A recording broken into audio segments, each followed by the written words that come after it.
What's up, my guy? Yo, excuse me real quick.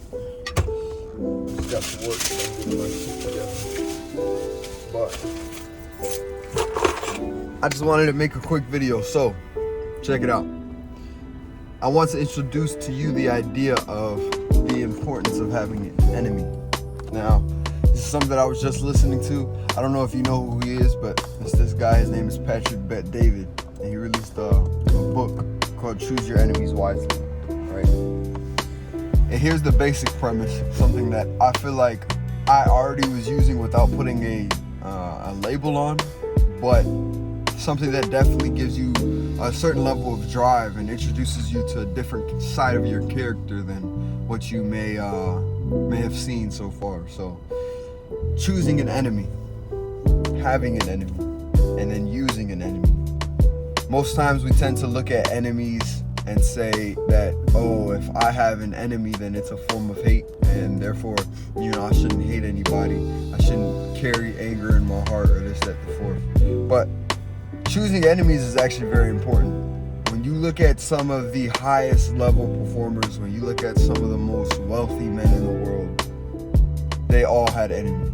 They all had big enemies that they chose wisely, that drove them to constantly improve themselves. Whether you're looking at Kobe Bryant being listed 56 in high school, or with 55 other high schoolers ahead of him, and one by one checking these niggas off a list. When you look at Michael Jordan,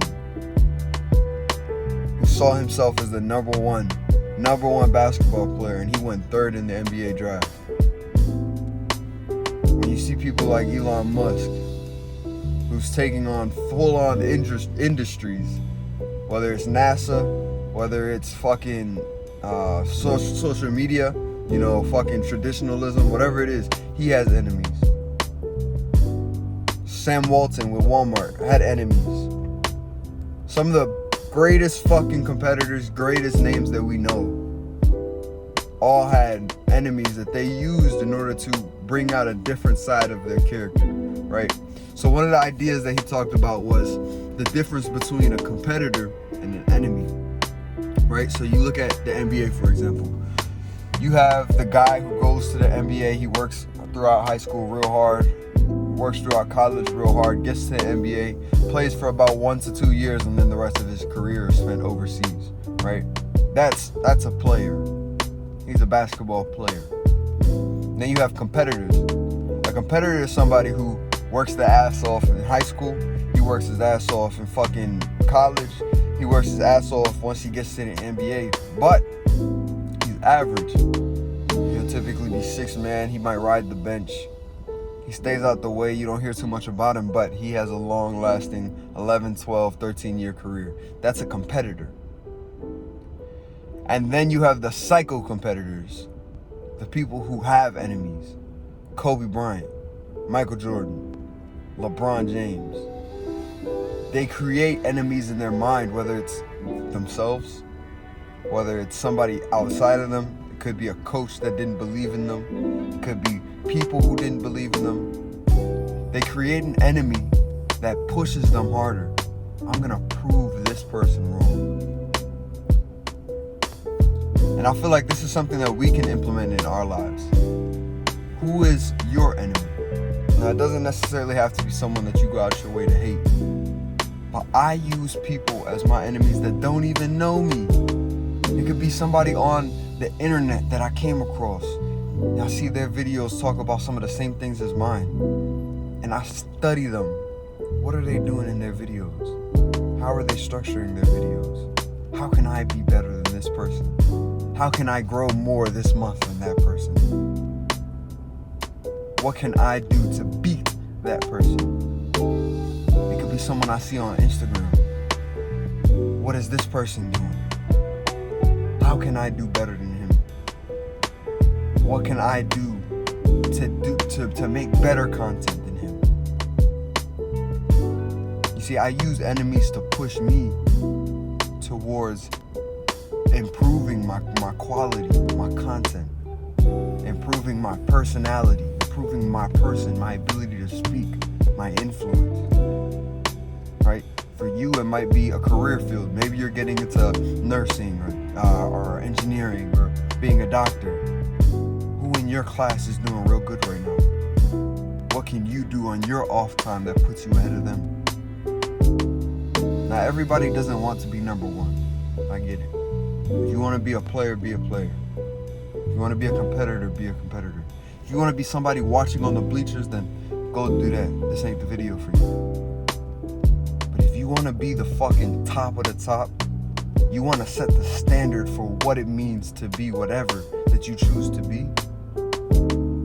One of the most important pieces is choosing your enemies wisely. Now, I haven't read his book yet. I'm going to be picking it up once I finish up with the books that I have, because it seems like it's going to be pretty insightful.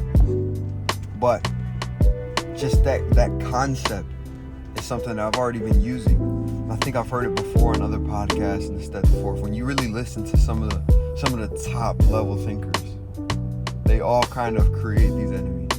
You know, for some people it was somebody when they were young, maybe they were bullied. So I'm gonna do better than my bullies.